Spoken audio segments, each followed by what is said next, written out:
روزے کی اہمیت اور نہ رکھنے کی سزا تو آپ نے سن لی۔ روزہ کیسے رکھا جائے؟ روزہ رکھنے کے لیے پہلا کام یہ ہے کہ انسان کو نیت کرنی چاہیے۔ اگر کل روزہ ہے تو آپ کی رات کو نیت ہو جائے گی اور سارا مہینہ آپ کو اس نیت کا بھی اجر و ثواب ملے گا۔ اس نیت کے لیے کوئی لفظ نہیں بولے جاتے، نیت کا مقام اور محل دل ہے، دل سے نیت کی جاتی ہے۔ اس لیے جتنے بھی اخبارات میں اور طرح طرح کی چیزوں پہ آپ کو روزہ رکھنے کی نیت لکھی ہوئی ملے گی، وہ کسی صحیح حدیث سے ثابت نہیں ہے۔ دوسرا کام، روزہ اللہ کی رضا کے لیے رکھنا، کسی سے ڈرتے ہوئے نہیں۔ کچھ لوگ کہتے ہیں کیا بنے گا اس رمضان کو، رونقیں نہیں ہوں گی، پتہ نہیں کیا ہو گیا ہے۔ یقین کر لو یہ رمضان اسی طرح کا رمضان ہے جس طرح کے پہلے رمضان تھے، کوئی فرق نہیں ہے۔ اگر آپ قرآن پڑھنے والے ہیں، پہلے بھی اللہ کے لیے پڑھتے تھے، اب بھی اللہ کے لیے پڑھنا ہے۔ اگر تم سمجھتے ہو کہ قرآن تب ہی پڑھوں گا کہ 600 بندہ میرے پیچھے کھڑا ہو، تو یاد رکھنا آج 6 بندے تمہارے پیچھے ہوں گے تو 6 لاکھ سے زیادہ فرشتے بھی آ سکتے ہیں۔ پریشانی کیا ہے؟ یاد کیجئے اس حدیث کو، اکیلا آدمی پہاڑ کی چوٹی پہ بکریاں چرانے والا، اکیلا اذان کہتا ہے، اکیلا تکبیر کہتا ہے، اکیلا نماز پڑھاتا ہے، کھڑا پہاڑ کی چوٹی پہ ہے۔ وہ معروف جو ہے وہ پڑھا لکھا بھی نہیں ہوگا، بکریوں کا چرواہ ہے۔ اللہ آسمان کے کھربوں فرشتوں سے کہتے ہیں ذرا اس میرے بندے کو تو دیکھو، یہ اکیلا اذان کہہ رہا ہے اور اکیلا تکبیر کہہ رہا ہے اور اکیلا ہی نماز کروا کے پڑھ رہا ہے۔ کوئی فرق نہیں ہے، میرا رب نیتوں کو دیکھتا ہے۔ میری اور آپ کی اگر نیت خالص ہے تو جس طرح کے بھی مسائل بن جائیں، اجر سے میرا رب محروم نہیں کرے۔ اس لیے یہ دل میں جو قلق ہے، پتہ نہیں کیا ہوگا، کچھ نہیں ہوگا، جنت بنے گی، نیکیاں ملیں گی، روزہ رکھیں اور اپنی ہمت کے مطابق احتیاطات کے ساتھ تراویح کا اہتمام کریں، قیام کریں۔ اللہ ذوالجلال تمہیں اجر سے محروم نہیں کریں گے۔ جھوٹ سے اجتناب کریں، بیہودہ گوئی، لغویات سے اپنے آپ کو بچائیں، کیونکہ اللہ کے رسول صلی اللہ علیہ وسلم نے فرمایا تھا من لم يدع قول الزور والعمل به فليس لله حاجة في أن يدع طعامه وشرابه۔ صحیح بخاری کی روایت ہے، جو بندہ جھوٹ نہیں چھوڑتا، جو بندہ غلط کام نہیں چھوڑتا، اس کو بھوکا پیاسا رہنے کی کوئی ضرورت نہیں ہے، اللہ کو پرواہ نہیں۔ اللہ ذوالجلال تو اس کی تربیت کرنا چاہتے ہیں۔ آج مسلمانوں کو نہ جانے کیا ہو گیا، ان مسلمانوں کے اندر ہوس کتنی آ گئی۔ کبھی کسی نے سوچا زکوٰۃ کا مطلب ہے وَآتُوا حَقَّهُ يَوْمَ حَصَادِهِ، اناج ہے، غلہ ہے۔ اگر اللہ تعالیٰ نے تمہیں نعمت سے نوازا ہے، جس دن تم کاش کرتے ہو، گھر بعد میں لے کے جاؤ، حق پہلے اللہ کا ادا کرو۔ ہمارے یہ کام نہیں رہے، جس دن زکوٰۃ بنتی ہے اس دن دو۔ ہم کیا کرتے ہیں، اس سال رمضان جب آئے گا تو زیادہ چالاک اور عقل مند لوگ کیا کریں گے، جو اس سال کی زکوٰۃ ہے وہ رکھ لیں گے۔ ناراض نہ ہوئیے گا، میں آپ کا بھائی آپ کو ایمان کی راہیں دے رہا ہوں۔ اس سال کی زکوٰۃ رکھ لوں گا، اگلا پورا سال تقسیم کروں گا، اور ساتھ کیا ہوگا، بندہ بڑا نیک ہے، جب بھی جائے خالی ہاتھ نہیں موڑتا، اور وہ پیسہ جو زکوٰۃ کا ہے اپنے کاروبار میں رکھے رکھتا ہوں۔ تاجر آپ بھی ہوں گے، کچھ اسلامی تجارت کے اصول قرآن و حدیث نے بھی سکھائے ہیں۔ مجھے بتاؤ، جو زکوٰۃ کا مال ہے وہ تو آپ کا نہیں رہا، وہ آپ کے پیسے میں شامل ہو کے جو پروفٹ لا رہا ہے، کس کو دیتے ہو؟ پھر حق یہ ہے جب زکوٰۃ کا وقت آیا تم فارغ ہو جو دے کر۔ اگر تمہیں اتنی خیر خواہی ہے معاشرے سے، یا کم از کم تم سمجھتے ہو کہ میرے پاس سے کوئی خالی نہ مڑے، اگلے سال کی زکوٰۃ پہلے دینا شروع کر دو، رمضان میں جا کے حساب کر لینا۔ صحیح بخاری کی روایت ہے، یہ تو جائز ہے۔ سیدنا عباس رضی اللہ تعالی عنہ کہا اللہ کے رسول میں زکوٰۃ تو رمضان میں دیتا ہوں، فلاں وقت دیتا ہوں، ضرورت مند اب آ گیا ہے، میں اگر اب دے دوں اور حساب اس وقت جا کے کر لوں ٹھیک ہے؟ فرمایا دے دو۔ یہ کرو نا کام جو آپ نے آئندہ رمضان کو دینی ہے، وہ سارا سال دے کے جاؤ نا، اور رمضان کو حساب کر لینا۔ ہم کہتے ہیں نہیں، یہ کھاتے اللہ کی طرف نکلنے چاہیے، ہماری طرف نہیں۔ پیسے اللہ کے ہیں، زکوٰۃ اللہ کا حق ہے، اس کو ہم تقسیم کر رہے ہیں۔ سارا سال ناموری بھی ہو رہی ہے، دکان سے مڑ کے بھی کوئی نہیں جا رہا، اور حقیقت کیا ہے؟ ظلم کر رہے ہیں۔ جو پیسہ آپ کے پاس رکھا کس بنیاد پہ آپ نے رکھا؟ اس کو اپنے پروفٹس کو ساتھ میں لا رہے ہو، وہ بھی پڑا ہوا ہے، کاروبار میں لگا ہوا ہے، اس کی زکوٰۃ کہاں سے دو گے؟ تیسری بات، اگر کوئی بیٹھا ہے میرا پیارا بھائی بھولا ہوا، تو سوچے اگر قمری مہینے کا حساب کیا جائے تو سال کے کتنے دن بنتے ہیں؟ بولیے 365۔ اور اگر میلادی دنوں کو دیکھا جائے تو کتنے دن بنتے ہیں؟ کبھی کسی نے سوچا؟ زکوٰۃ قمری مہینے کا حساب کر کے سال کے بعد ہوتی ہے۔ جو جنوری فروری کا حساب کر کے زکوٰۃ دیتا ہے، ہر سال 10 دن کی زکوٰۃ کھا جاتا ہے۔ کبھی کسی نے غور نہیں کیا؟ یہ دین اللہ کا بھیجا ہوا ہے، یہ تمہارے اندازوں پہ چلنے والا نہیں ہے۔ اس لیے میں ادب سے گزارش کروں گا، کبھی اکیلے بیٹھ کے ان 3 باتوں کو چیک کیجئے گا ہم کہاں کھڑے ہیں۔ اللہ کے معاملوں میں دخل نہ دو۔ یہی تو وہ کہتے تھے مشرک، کہتے تھے بات یہ ہے جو ہم نے وقف کر دی ہے وہ اللہ کی طرف نہیں جا سکتی، وہ صرف ہمارے بڑوں کے لیے ہے، اس پہ سواری بھی کوئی نہیں کر سکتا، اس کا گوشت بھی کوئی نہیں کھا سکتا، لیکن جو اللہ کی ہے اس میں ہم بھی شریک ہیں، ہمارے بڑے بھی شریک ہیں۔ یہ وہی کام ہے، یہ وہی کام ہے۔ میں اپنے حساب سے تو اللہ کو نہیں دینا چاہتا، لیکن جو اللہ کا مال ہے اس کو چپکے سے کہتا ہوں کون دیکھ رہا ہے؟ اور میرے بھائیوں میرا رب تو دیکھ رہا ہے۔ کاش تم نے اس چرواہے کی بات سنی ہو جو مجھ سے اور آپ سب سے زیادہ پڑھا لکھا تھا بکریوں کا چرواہا۔ جب ایک شخص نے کہا، عبداللہ بن مسعود رضی اللہ تعالیٰ عنہ نے، وہ ایک بکری مجھے دے دو، کہتا ہے نہیں میرے مالک نے مجھے منع کیا ہے۔ عبداللہ بن مسعود نے فرمایا مالک کون سا دیکھ رہا ہے؟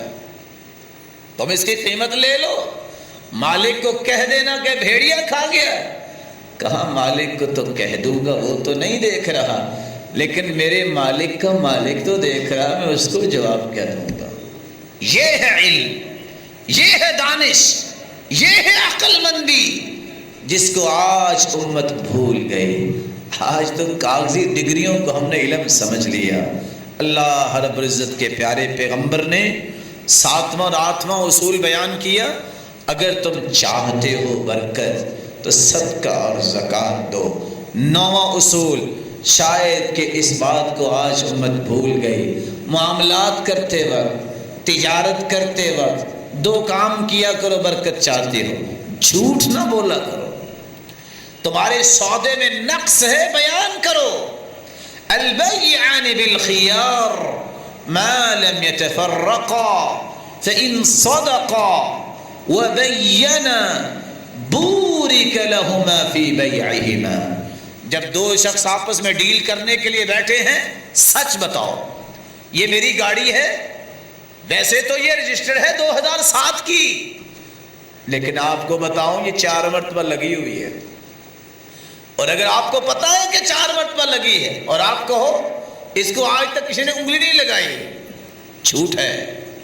وقتی طور پہ مال کما لو گے، لیکن حدیث کیا کہتی ہے جس کا میں ترجمہ بھی سناتا ہوں، سچ بولو گے، بیان کر دو گے۔ اللہ کے پیارے پیغمبر کی زبان اطہر سے نکلے الفاظ سنیے، مال تو تھوڑا ملے گا لیکن بورک لہما فی بیعہما، اللہ تعالیٰ دونوں کے مال میں برکت پیدا فرما دیں گے۔ وَإِن كَذَبَ وَكَتَمَ، اگر چھپا لیا، جھوٹ بولا، مُحِقَتْ بَرَكَةُ بَيْعِهِمَا، تو اس جھوٹ کی وجہ سے، اس چھپانے کی وجہ سے تمہاری برکت کو اللہ توڑ کے رکھ دیں گے۔ ایک کام، کبھی ڈیل کرتے وقت سودے کا نقص اور خلل چھپایا نہ کرو، سچ بولا کرو۔ اور دوسری بات جس کو آج ہم بھول گئے، رسول اکرم صلی اللہ علیہ وسلم نے فرمایا، یا معشر التجار ان الشیطان والاسم یحضران البیع فشوبوا بیعکم بالصدقہ۔ او تاجروں کی جماعت سنو، جب تم کاروبار شروع کرتے ہو، جب تم کوئی کام شروع کرتے ہو، شیطان بھی بھاگ کے آ جاتا ہے، گناہ بھی آ جاتا ہے۔ شیطان سے بچنا، گناہ سے بچنا اور برکت حاصل کرنے کا ایک ہی طریقہ ہے۔ تم اس وقت پسند کرتے ہو جھنڈیاں لگانا، تم اس وقت پسند کرتے ہو ٹینٹنگ کرنا، کرو۔ اگر تم ساتھیوں کو بلاتے ہو ان کی خدمت کرو، لیکن سب سے پہلا کام یہ کرو، فشوبوا بالصدقہ، کام شروع کرنے سے پہلے صدقہ کرو، برکت آ جائے گی، شیطان اور گناہ سے محفوظ ہو جاؤ گے۔ میں نہیں کہتا کھلاؤ تم مٹھائی اپنے بھائیوں ساتھیوں کو، لیکن ان بھائیوں اور ساتھیوں سے بڑا حق تیرے رب کا ہے، اس کے راہ میں پہلے صدقہ کرو، تاکہ شیطان کے وسوسوں سے، اس کے شکنجے سے اللہ تجھے آزاد کر دے۔ اس کاروبار کی ابتدا سے ہی گناہ تم سے دور ہو جائے اور برکتیں آ جائیں۔ 10واں طریقہ جس سے انسان کی زندگی میں برکت آتی ہے، انسان کو 2 کام اور کرنے چاہیے۔ جو کچھ ہے شکر کر لے، جو نہیں ملا کہے میرے رب نے میری قسمت میں لکھا ہی نہیں تھا، اور جو ہے اس کے اوپر بخل نہ کرے، رشتہ داروں پہ خرچ کرے۔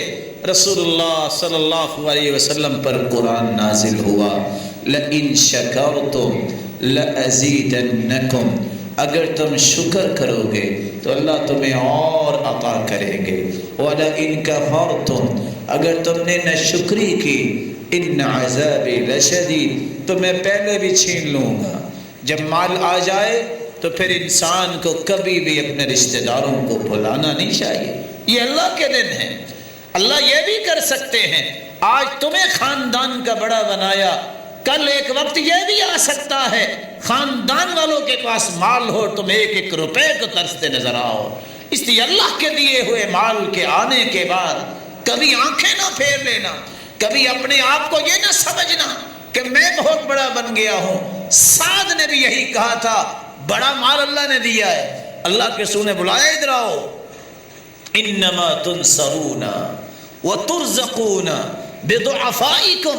کبھی یہ نہ سوچنا کہ میرا لینتھ ایکسپیرینس ہے، میں بڑا پڑھا لکھا ہوں، میں بڑا سمجھدار عقل و دانش رکھتا ہوں، تمہیں اس لیے برکت نہیں ملی، تمہیں برکت ملی اس لیے ہے تم کمزوروں کی مدد کرتے ہو، تم ضعفاء کا خیال رکھتے ہو، تم فقیروں کے لیے چھت بنتے ہو، تم ضرورت مندوں کی ضرورت کو پورا کرتے ہو۔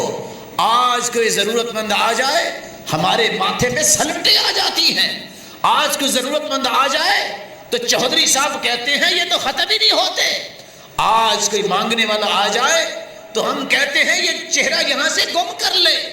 یاد رکھنا یہ تیرے رب کے فیصلے ہیں، یہ فیصلے دوسری طرف بھی جا سکتے ہیں۔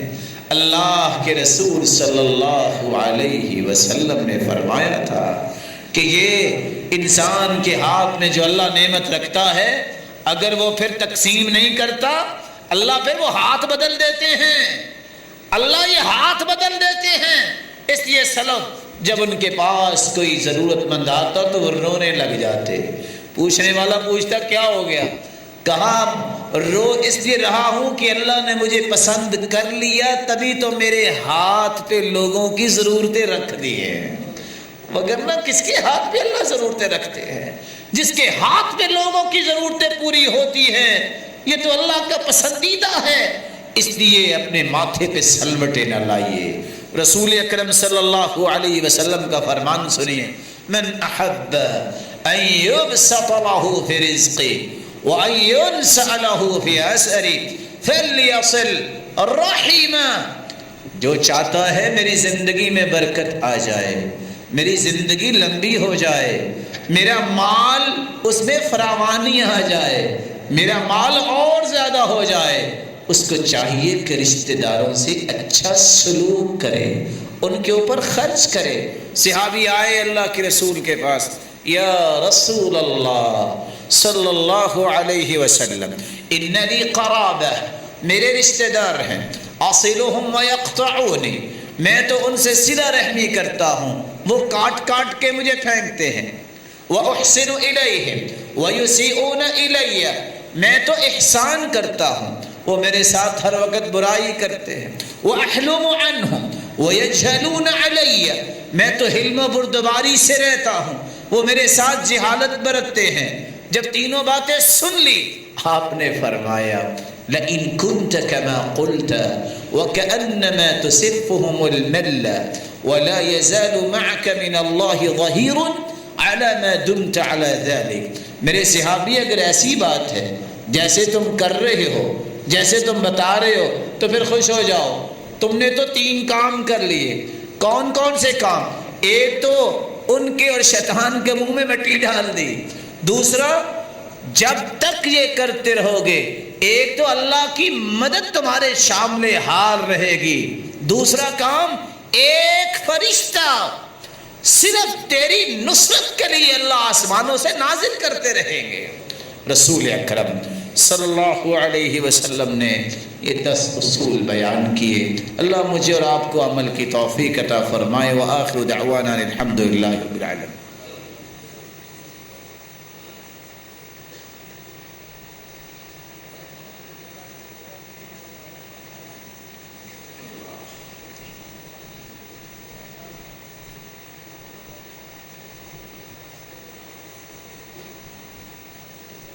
الحمد لله على إحسانه والشكر له على توفيقه وامتنانه. اما بعد، میری اور آپ کی زندگی میں برکت کیسے آ سکتی ہے؟ آپ نے 10 اصول سنے. 11واں اصول یہ ہے، آج بلا شبہ جہاں سائنس ترقی کر گئی، تہذیب نے اپنے اپنے کھلواڑ کھول لیے. تہذیب تو وہ ہے جس کو اللہ کے رسول نے اختیار کیا، جس کو صحابہ نے اختیار کیا. صحابی کہتے ہیں اللہ کے رسول ہم کھانا کھاتے ہیں سیر نہیں ہوتے، کیا کریں؟ فرمایا لگتا ہے الگ الگ ہو کے بیٹھ کے کھاتے ہو. اجتمعوا علی طعامکم واذکروا اسم اللہ علیہ یبارک لکم فی. تم ایسا کیا کرو، کھانا کھاتے وقت اکٹھے بیٹھ کے کھایا کرو اور بسم اللہ پڑھ کے کھایا کرو. اتنا کام اکٹھے بیٹھ کے کھانا اور بسم اللہ پڑھ کے کھانے سے اللہ اس کھانے میں برکت ڈال دیں گے. اور فرمایا ان طعام الاثنین یکفی الثلاثہ، 2 بندوں کا کھانا اس میں برکت اتنی آئے گی 3 بھی کھا لیں گے ختم نہیں ہوگا. وطعام الثلاثہ وطعام الاربعہ یکفی الخمسہ، 3 لوگوں کا کھانا 4 سے 5 لوگ کھا لیں گے. آج اگر ایک مہمان زیادہ آ جائے انقباض شروع ہو جاتا ہے، کیا کریں؟ کھانا کم ہو جائے گا. اور نہیں میرے پیارے بھائیوں، کھانا کم نہیں ہوگا، کھانے میں برکت اس رب نے ڈالنی ہے. وہ ڈالتا ہے، لیکن مجھے اور آپ کو یقین کرنا ہے کہ وہ ڈالتا ہے. اور یہ بات بھی ذہن میں رکھیے گا، حدیث کے الفاظ ہیں لا خیر فی من لا یضیف، جو مہمان نواز نہیں ہے اس بندے کے اندر خیر نام کی کوئی چیز نہیں ہے. آپ سوچ سکتے ہیں نبی کے گھر میں مہمان آئے، فرشتے آئے، لوط علیہ السلام کی قوم نے ان کو تنگ کرنا چاہا تو نبی کیا کہہ رہے ہیں؟ ہؤلاء بناتی ہن اطہر لکم فاتقوا اللہ ولا تخزون فی ضیفی. میری بیٹیوں سے نکاح کر لو، مجھے میرے مہمانوں کے سامنے ذلیل نہ کرو. اس لیے رسول اکرم صلی اللہ علیہ وسلم نے جو بات سمجھائی ہے، مل کے کھانا کھایا کرو اور کھانا کھاتے وقت نشہ نہ کرو. ایک نشہ وہ ہوتا ہے جس سے انسان نشے میں آ جاتا ہے، ایک ہوس اور نشہ یہ ہوتا ہے کہ کوئی کھائے نہ کھائے میرے پیٹ میں چلا جائے۔ صحابہ کا یہ انداز نہیں تھا، صحابہ تو توڑ توڑ کے دوسرے کو دیتے، وہ پکڑ پکڑ کے اس کو دیتے کہ وہ کھا لے، وہ کھینچ کے اس کے سامنے کرتے۔ یہ اظہار اور قربانی کا طریقہ صحابہ کرام کا تھا۔ رسول اکرم صلی اللہ علیہ وسلم نے اس لیے فرمایا آج بھی کوئی اچھی چیز پک جائے حالت کیا ہوتی ہے؟ سمجھدار، عقل مند، دانش مند کنارے سے نہیں کھائے گا، درمیان میں چمچ ڈالے گا۔ حدیث نے منع کر دیا ہے، حدیث یہ کہتی ہے فَإِنَّ الْبَرَكَةَ تَنزِلُ فِي وَسَطِ الطَّعَامِ، برکت اللہ کی طرف سے کھانے کے درمیان میں ڈالتے ہیں اللہ۔ فَكُلُوا مِنْ حَافَتِي، تم کناروں سے کھایا کرو برکت باقی رہے۔ وَلَا تَأْكُلُوا مِنْ وَسَطِي، اور تم درمیان سے نہ کھایا کرو، منع کر دیا۔ لیکن جن کو نشہ ہوتا ہے اللہ تعالیٰ معاف فرمائے، کچھ لوگوں کا ذہن ہوتا ہے زندگی کا آخری کھانا ہے شاید دوبارہ نہ موقع مل سکے۔ یہ مسلمان کی شان نہیں ہونی چاہیے۔ اور اگر آپ نے دیکھنا ہو کسی شادی بیاہ پہ دیکھ لیا کرو، اللہ کی قسم دیکھ کے سوائے شرمندگی کی اور کیا کہہ سکتے ہیں؟ بھی کھانا ہے، اللہ کی نعمت ہے، اگر تم دوڑ نہیں بھی لگاؤ گے پھر بھی مل جائے گا، اور اگر آپ بیٹھے رہو گے کوئی آپ کو ڈال کے بھی لا کے دے دے گا۔ اتنی حرص کھانے کی، اور پھر وہ کھانا پھر بھی بچ جاتا ہے، لیکن حرص ختم نہیں ہوتی۔ مومن کا کام کیا ہے؟ بحسب ابن آدم لقیمات یقمن صلبہ، آدم کے بیٹے کے لیے اتنے ہی لقمے کافی ہیں کمر سیدھی ہو جائے، وہ کام کاج کرنے کے قابل ہو جائے۔ فإن كان لا محالہ، اگر ضروری کھانا ہے کہ پتہ چلے کہ آج ہمارے بھائی مجاہد صاحب نے کوئی بڑا اچھا کھانا پکایا ہے، تو پھر بھی اندھے نہ ہو جاؤ، نشے میں نہ جاؤ، پھر بھی 3 حصوں میں تقسیم کرو۔ فَثُلُثٌ لِطَعَامِ، آج ہی لاہور کے فلاں ہوٹل میں کھانا ہے، ایک حصہ پیٹ کا کھانے کا رکھ لو۔ وَثُلُثٌ لِلشَّرَابِ، ایک حصہ پانی کے لیے رکھ لو۔ وَثُلُثٌ لِلنَّفَسِ، اور تیسرا حصہ سانس کے لیے رکھ لو۔ لیکن بادشاہ لوگ زیادہ ہیں، وہ کہتے ہیں یہ 3 حصے تو کھانے سے بھرو نا، وہ پانی تو دائیں بائیں آ ہی جائے گا، سانس کی کون سی بات ہے آئے نہ آئے۔ ایسے لوگ کبھی بھی اپنے آپ کو مہذب نہیں بنا سکتے۔ البتنا تذہب الفطنہ، جو جتنا زیادہ کھانا کھاتا ہے اتنا زیادہ کندذن ہوتا ہے، اس کے ذہن میں شرع صدر نہیں ہوتا، وہ کبھی دین کی گتھیاں سلجھانے والا نہیں بنتا، اس کو ہمیشہ محرومیاں ہی ملتی ہیں۔ اور ایک حدیث سنائی دیتا ہوں شاید کسی کی سمجھ میں آ جائے۔ اللہ کے رسول نے فرمایا تھا اکثر الناس شبعا فی الدنیا اکثرهم جوعا فی الآخرہ، جو دنیا میں جتنا زیادہ کھاتا ہے قیامت کو اتنا ہی بھوکا ہوگا۔ اس لیے اپنی ضرورت کو پورا کرنا چاہیے اور اس میں اظہار اور قربانی کو سامنے رکھنا چاہیے۔ میرے بھائیوں، زمزم اور زیتون میں بھی اللہ نے برکت رکھی ہے۔ امام ابن خزیمہ سے کسی نے پوچھا تھا کہ آپ کو اتنا بڑا علم کیسے مل گیا؟ کہا اللہ کے رسول کے فرمان پہ یقین ہے میرا، ماء زمزم لما شرب لہ، جس مقصد کے لیے بھی زمزم پیو اللہ وہ پورا کر دیتا ہے۔ تو میں نے اسی مقصد کے لیے پیا تھا، یا اللہ میرے حافظے میں برکت دے دے، اللہ نے حافظے میں برکت دے دی۔ امام بخاری کی صحیح بخاری، اس کی شرح لکھنے کے لیے ابن حجر جب مکہ میں آئے ہیں تو زمزم پینے سے پہلے رونے لگ گئے۔ اللہ تیرے پیغمبر کا سچا فرمان ہے، ماء زمزم لما شرب لہ، زمزم جس نیت سے پیو اللہ وہ نیت پوری کر دیتے ہیں۔ اللہ مجھے امام ذہبی کا حافظہ دے دے، میں نے صحیح بخاری کی شرح لکھنی ہے، اللہ نے دے دیا۔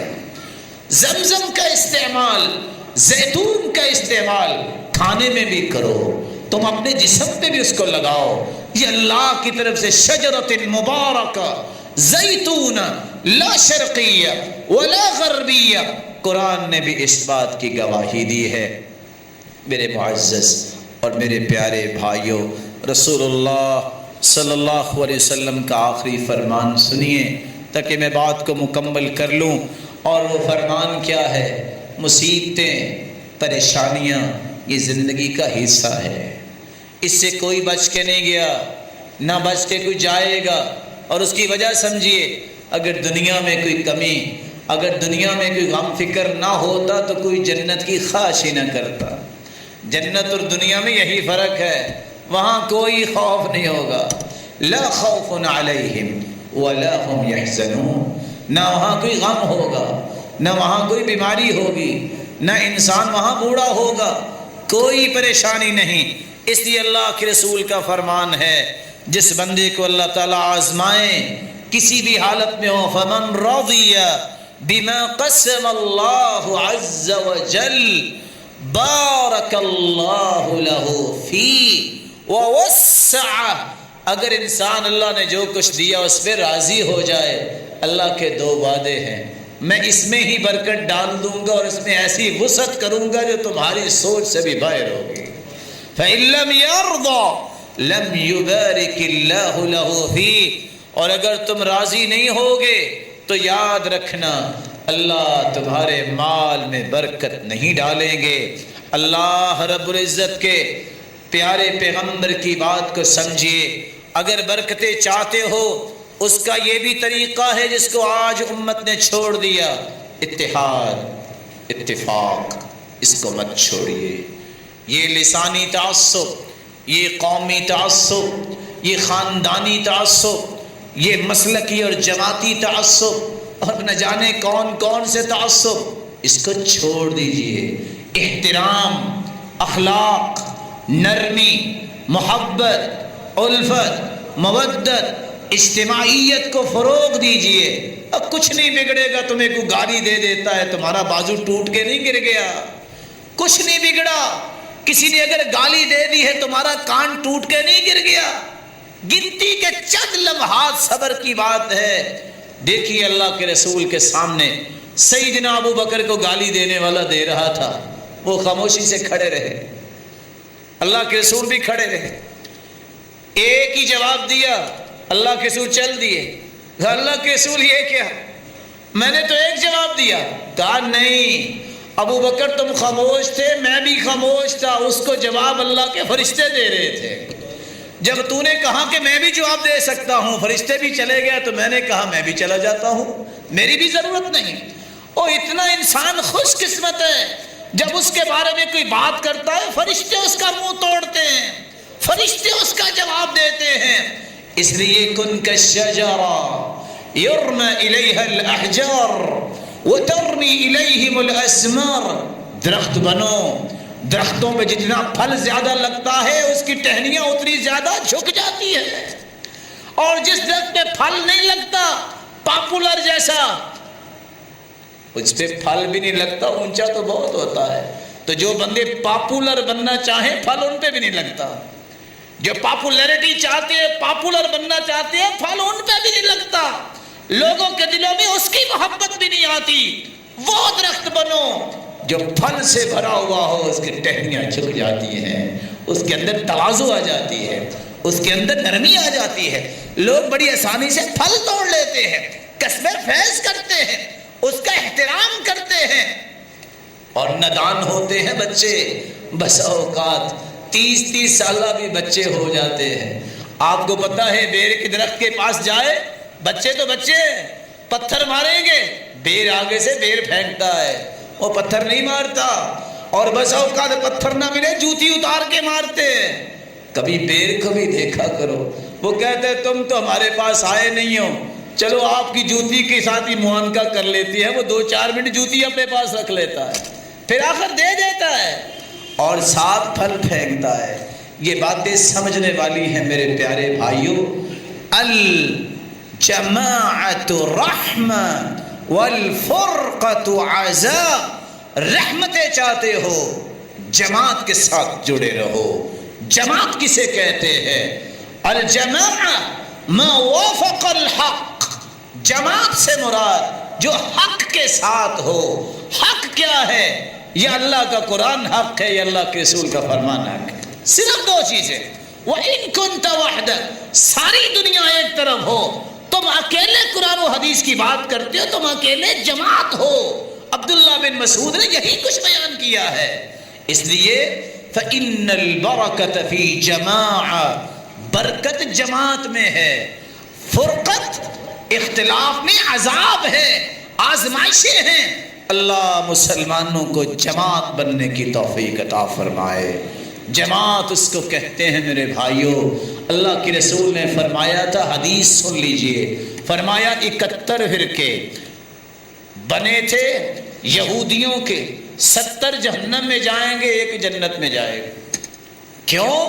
جنہوں نے توراۃ کو مانا ہوگا اور موسیٰ علیہ السلام کو مانا ہوگا، اور عیسائی 72 فرقے، 71 جہنم میں جائیں گے، 1 جنت میں جائے گا۔ جنہوں نے عیسیٰ علیہ السلام کو اللہ کا پیغمبر مانا اور انجیل کو سچا مانا، پھر میری امت کے 73 فرقے ہوں گے، 72 جہنم میں جائیں گے، 1 جنت میں جائے گا۔ قیل من ہم یا رسول اللہ، اللہ کے ذل ہوں گے کون سے وہ لوگ؟ آپ نے 2 لفظ بیان کیے، ان 2 لفظوں کو غور سے سنیے گا۔ ہم الجماعہ، وہ جماعت ہوگی۔ جماعت کون سی؟ ما انا علیہ و اصحابی، میرے صحابہ جماعت سے مراد جو دین میں لے کے آیا ہوں، جو میرے صحابہ نے سمجھا ہے۔ ہم الجماعہ، وہ جماعت ہوگی جس دین پہ آج میں ہوں اور میرے صحابہ ہوں گے، اس دین کو آگے پروموٹ کرنے والے ہوں گے۔ اسی لیے اللہ کے رسول نے فرمایا فَإِنَّ يَدَ اللَّهِ عَلَى الْجَمَاعَةِ، حق والوں کے اوپر ہمیشہ اللہ کا ہاتھ ہوتا ہے۔ اس لیے وہ اکیلے نہیں ہوتے، اور ساتھ فرمایا جو بندہ جماعت کو چھوڑتا ہے، یعنی قرآن کو چھوڑ دیتا ہے، حدیث کو چھوڑ دیتا ہے، فقد خلع ربقۃ الاسلام من عنقی، اس نے تو اسلام کا یہ زیور اپنے گردن سے اتار دیا ہے۔ اور اگر اسی حالت میں مر گیا، ماتبیتۃ جاہلیہ، اس نے قرآن و حدیث سے دور ہو کر زندگی گزاری، مر گیا تو جاہلیت کی موت مرے گا۔ اللہ ہم سب کو محفوظ فرمائے۔ مولا کریم جتنے بیٹھے ہیں سب کو جماعت بنا، سب کی زندگیوں میں، مال و دولت میں، اولادوں میں، اہل و عیال میں، گھر بار میں، کاروبار میں برکت عطا فرما، ایسی برکتیں عطا فرما، یہ حرام کی طرف آنکھ اٹھانے کو بھی اپنی